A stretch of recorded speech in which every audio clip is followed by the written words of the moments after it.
Surviving as a Roman slave, could you do it? Introduction: a brutal reality. Imagine this. You're standing in the scorching sun, your hands blistered from relentless labor, while a sharp voice demands more from you than you think you can give. Now ask yourself, could you have coped with the brutal reality of being a Roman slave? Would you have survived the backbreaking work, the dehumanization, and a constant struggle to hold on to your identity? In this video, we're diving deep into one of history's most harrowing experiences: life as a Roman slave. What was it really like to endure the daily grind of servitude in the ancient world? The pervasiveness of slavery in Roman society. So, if you were ever transported back through time and popped up anywhere between 200 BCE and 200 CE as a Roman slave, you would most definitely have drawn the short straw. And this video will tell you why. Roman slave labor was integral to Roman society, with slaves performing a wide range of tasks, from domestic duties all the way to mining and managing businesses. Urban slaves often worked as accountants or managers, while rural slaves took on agricultural and domestic roles. This accurately reflects the pervasive and essential role of slavery in the Roman world. It highlights the diverse functions slaves performed and distinguishes between their role in urban and rural settings. Slavery was not a peripheral element, but a cornerstone of the Roman economy and social structure. Slaves were not a small, marginalized group. They constituted a significant portion of the population, and their labor permeated nearly every facet of Roman life. This widespread reliance on slave labor had profound social, economic, and political consequences. The range of tasks performed by slaves was remarkably broad, encompassing both menial and highly skilled occupations. This included domestic duties, agriculture, mining and quarrying, business and administration. The roles of slaves often differed based on their location. Urban slaves in cities were more likely to be employed in domestic service, skilled trades, and administrative roles. Their skills in accounting, management, and literacy made them valuable assets in urban businesses and households. Whereas with slaves in rural areas, the vast majority were engaged in agricultural labor, while some also performed domestic duties in farmhouses and villas. Their primary role was to work the land. Sources of slaves: conquest, piracy, and birth. Romans sourced their slaves from far and wide. They mainly came from conquered populations, piracy, or theft. The number and quality of slaves were a status symbol for Romans, and as a consequence, Roman slavery was sustained through several key avenues. The first being conquered populations. This was the primary source of slaves. As the Roman Republic and later the Roman Empire expanded through military conquest, vast numbers of people from conquered territories were enslaved. These individuals were forcibly removed from their homes and families and transported to Roman territories to be sold into slavery. Major military campaigns generated massive influxes of slaves, significantly impacting the demographics and economy of the Roman world. Piracy was another significant source of slaves. The Mediterranean Sea was plagued by piracy, and pirates frequently captured individuals from coastal settlements and ships. These captives were then sold into slavery in Roman markets. Another source of slaves, albeit less prevalent, was theft and kidnapping. Individuals could be seized from their homes or during travel and sold into slavery. The last source of slaves was by birth. Perhaps the most insidious aspect of Roman slavery was the principle that children born to enslaved mothers automatically became slaves themselves, regardless of the father's status. This ensured a continuous supply of slaves across generations, perpetuating the system of slavery indefinitely. These homeborn slaves often held a somewhat different status within the household, sometimes forming closer bonds with their music owners. Slavery and social status. The ownership of slaves in Roman society was not merely an economic matter. It was deeply intertwined with a social status and prestige. Factors affecting these included the number of slaves, as the sheer number of slaves an individual owned was a direct indicator of their wealth and social standing. Wealthy Romans often owned hundreds or even thousands of slaves, using them to manage their large estates, businesses, and households. The large retinue of slaves was a visible display of affluence and power. Another factor was the quality of slaves, in that the type and skill sets of slaves also contributed to their owner status. Educated slaves such as tutors, scribes, physicians, and accountants were highly valued and added to their own prestige. Owning skilled or educated slaves demonstrated not only wealth, but also refined taste and cultural sophistication. The dehumanization of slaves, property and legal status. Slaves were often sold in public markets where potential buyers could inspect them much like livestock. This process was incredibly dehumanizing. The legal status of slaves as property was a defining characteristic of Roman slavery. This had significant implications for how slaves were treated and how they were viewed within Roman society. Roman law defined slaves as res mancipi, meaning they were considered property that could be bought, sold, leased, or even bequeathed in wills. This legal status stripped slaves of all basic human rights and placed them entirely at the mercy of their owners. Because slaves were considered property, any damage or injury inflicted upon them were seen as damage to the owner's property. Roman laws stipulated that individuals who harmed a slave were obligated to compensate the owner for the loss of their property's value. This principle reinforced the idea that slaves were not individuals with rights, but rather commodities whose value could be assessed and compensated for in monetary terms. This included loss of work capacity, medical expenses, and even the replacement value of the slave. This legal framework further dehumanized slaves, reducing them to mere economic assets. Punishments in daily life. Roman slaves faced brutal punishments, including beatings, being held prisoner in chains, branding for escape attempts, and even execution. Daily life included limited rations and hard labor under harsh supervision. These accurately depict the harsh realities of slavery in ancient Rome. It highlights both the punitive measures used to maintain control and the oppressive conditions that characterize the daily lives of enslaved individuals. Roman law and social customs granted slave owners near absolute power over their slaves, including the right to inflict severe punishments. These punishments were not only meant to address specific transgressions, but also to serve as a deterrent to other slaves, ensuring obedience and preventing rebellion. The most common form of punishment was beatings. These were inflicted for a wide range of offenses, from minor infractions to more serious transgressions. Slaves who were considered a flight risk or who had committed serious offenses would usually be chained and/or imprisoned. This served to restrict their movement and prevent escaping attempts.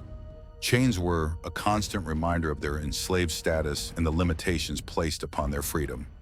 Branding was used to mark runaway slaves, making them easily identifiable if they were recaptured. The brand, often a letter F, was a permanent mark of shame and a warning to other slaves. It also served as a legal marker, making it easier for owners to reclaim their property. Finally, we have execution. In extreme cases, slaves could be executed for serious crimes such as theft, rebellion, or harming their owner. Crucifixion was a particularly brutal and public form of execution, often reserved for slaves, and was designed to instill fear and deter others from transgressions or future uprisings. Hard labor and its consequences. This brings us neatly onto hard labor. This was performed in various sectors and subsequently led many slaves to be literally worked to death. This succinctly describes the brutal realities of Roman slavery, focusing on the grueling conditions of forced labor and the commodification of enslaved individuals. The Roman economy relied heavily on slave labor, particularly in key sectors like agriculture, mining, and construction. This demand for labor often translated into extreme exploitation and a complete disregard for the well-being of the enslaved. Some slaves were condemned to work in mines and quarries and endured some of the most horrific conditions. They toiled in dark, cramped, and dangerous environments, extracting valuable minerals like gold, silver, and iron, or quarrying stone for building projects. The work was physically exhausting, with long hours, poor ventilation, and the ever-present risk of cave-ins and other accidents. These brutal conditions often led to exhaustion, injury, disease, and ultimately premature death. The phrase "worked to death" is particularly apt in this context, as many slaves literally died from overwork and the harsh conditions they were forced to endure. Agriculture formed a backbone of the Roman economy, and vast numbers of slaves were employed in cultivating crops, tending livestock, and working in vineyards and orchards. While the conditions in agriculture were generally less immediately lethal than in mines, On large estates, hundreds of slaves were often overseen by harsh taskmasters who pushed them to their limits to maximize production. The construction of Roman infrastructure, including roads, aqueducts, public buildings, and private residences, relied heavily on slave labor. This work was also physically demanding and often dangerous, involving heavy lifting, stone cutting, and working at perilous heights. The combination of strenuous labor and hazardous conditions contributed to high rates of injury and mortality among enslaved construction workers. Diet and nutrition.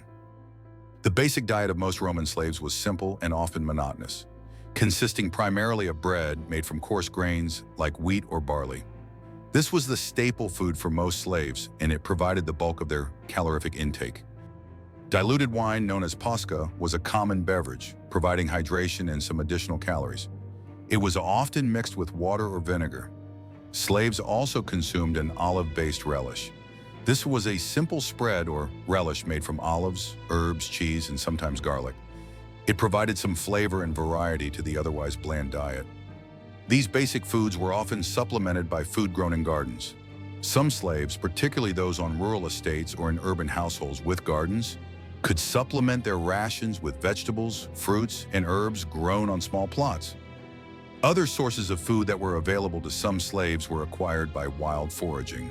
In rural areas, slaves might also forage for wild plants, fruits, and nuts to add to their diet. However, access to these supplements were not uniform across all slave populations.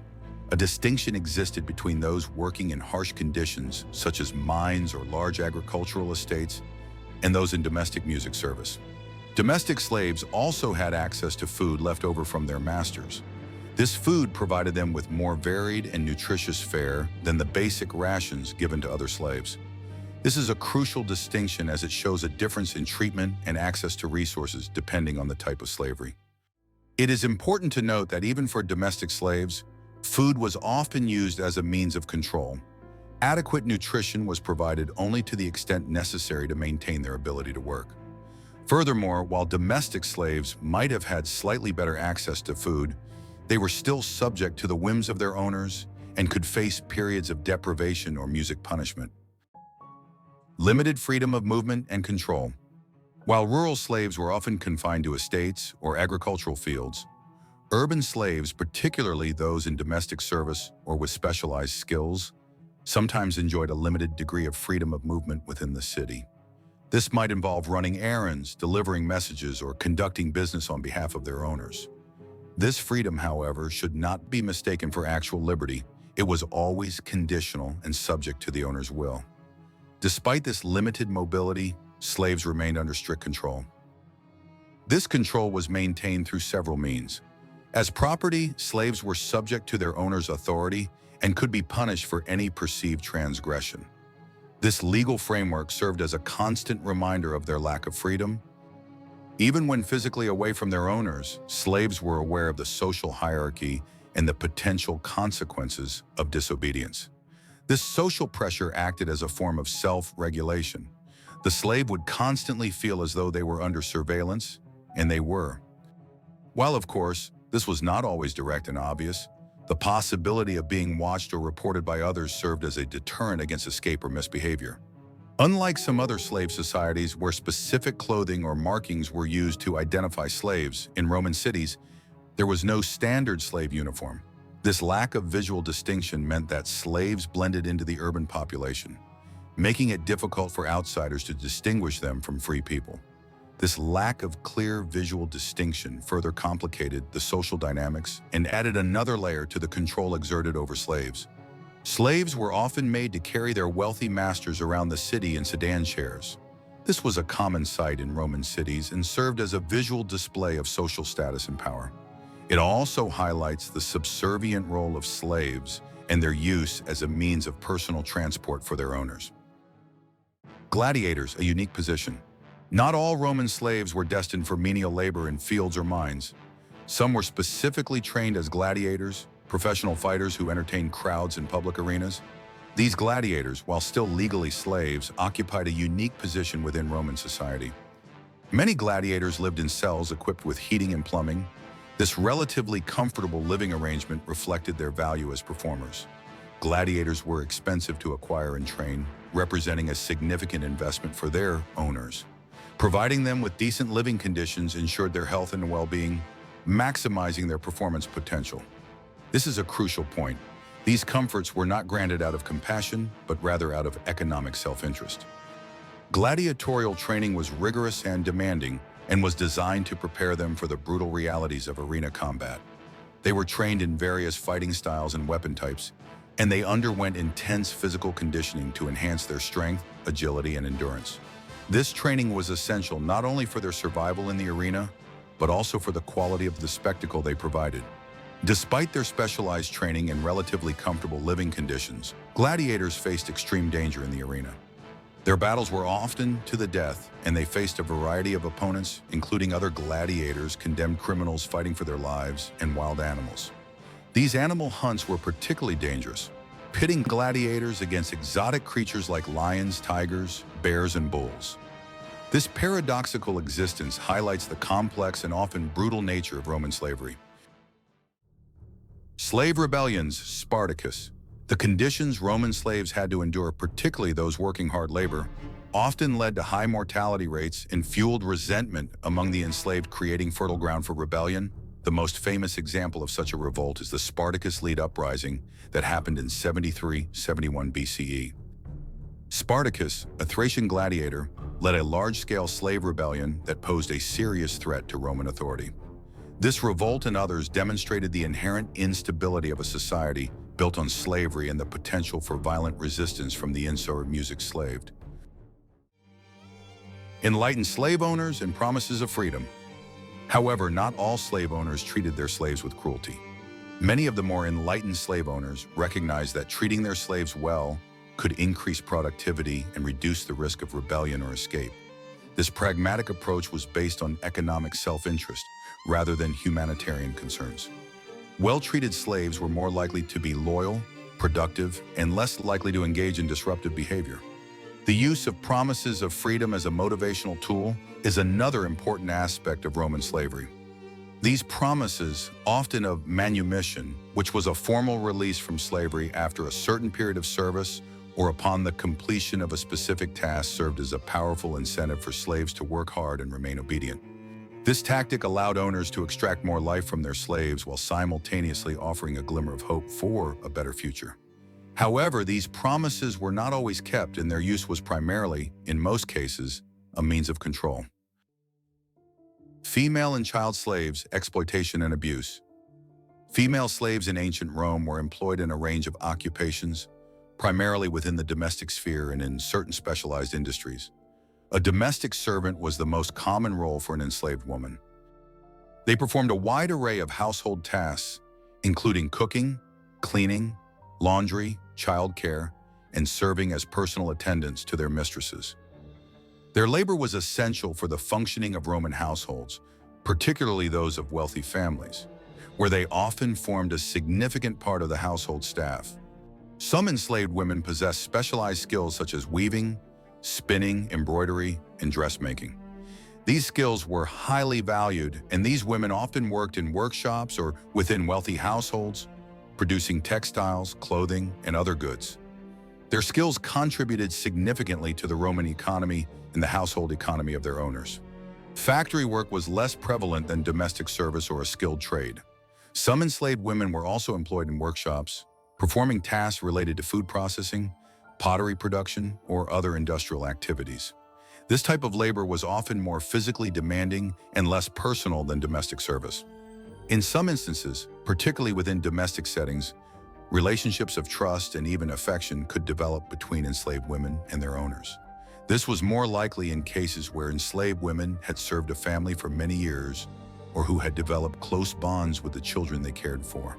However, even in these cases, the fundamental power imbalance remained. Unfortunately, many enslaved women endured harsh treatment, including physical beatings, verbal abuse, and overwork. The lack of legal recourse meant that owners could inflict punishment with impunity, and there were few mechanisms to protect enslaved women from such abuse. Perhaps the most disturbing aspect of the treatment of enslaved women was their vulnerability to sexual exploitation by their owners and other members of the household. This abuse was a direct consequence of their status as property and their complete lack of agency. Sexual violence was a pervasive and often unspoken aspect of Roman slavery. Sadly, children fared no better, as child slavery was prevalent in ancient Rome, with children facing harsh conditions and various forms of abuse. These children were often acquired through war, kidnapping, or the sale of unwanted infants. Their duties varied depending on their owner's wealth and status. Some worked in agriculture, toiling in fields under grueling conditions alongside adult slaves. Others were domestic servants, performing tasks like cleaning, cooking, and caring for their owner's children. Some were even forced into hazardous labor in mines or workshops. Abuse was rampant and took many forms. Physical abuse, including beatings and whippings, was common. Children were also vulnerable to sexual exploitation by their owners. Emotional abuse was also prevalent, with children being deprived of affection, subjected to constant humiliation, and denied basic freedoms. The life of a child slave in ancient Rome was one of hardship, exploitation, and suffering. Manumission and the lives of freed slaves.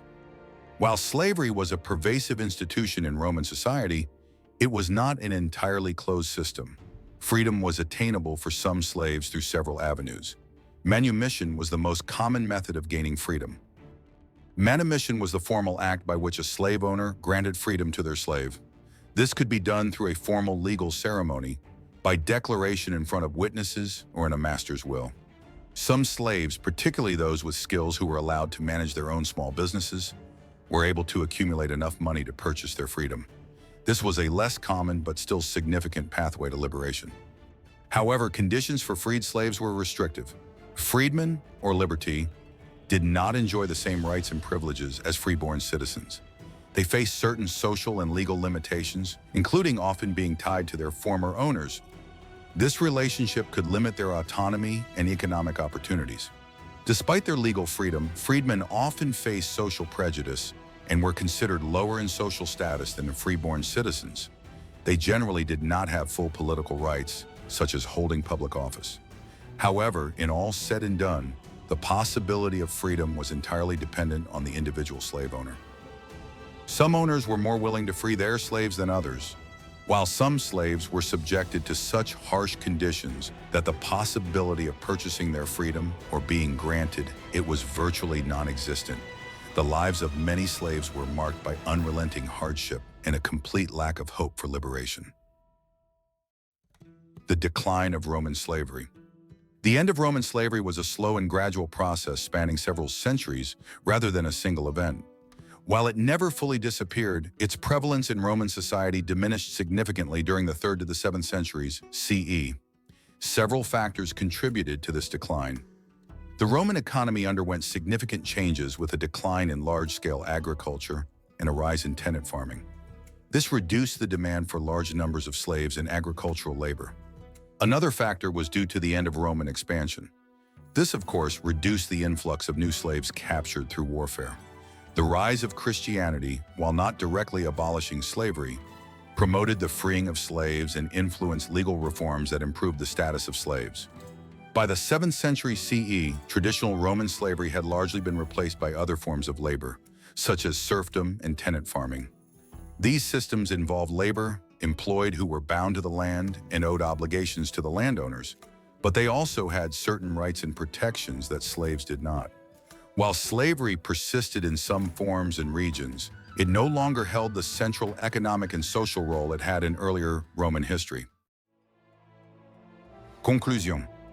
So there we have it. Life as a Roman slave was very dependent on which occupation and master or master you ended up with. But either way, life would never have been easy. But before we give ourselves a pat on the back and say, thank God that doesn't exist anymore, think again, because in one guise or another, slavery does exist for some poor unfortunates, irrespective of it being illegal or not. It is something we should all be on our guard against, no matter where we live. Well, thanks very much for watching yet another episode from History Life Stories. Please like and subscribe if you enjoy these videos. Take care, and I will see you next time.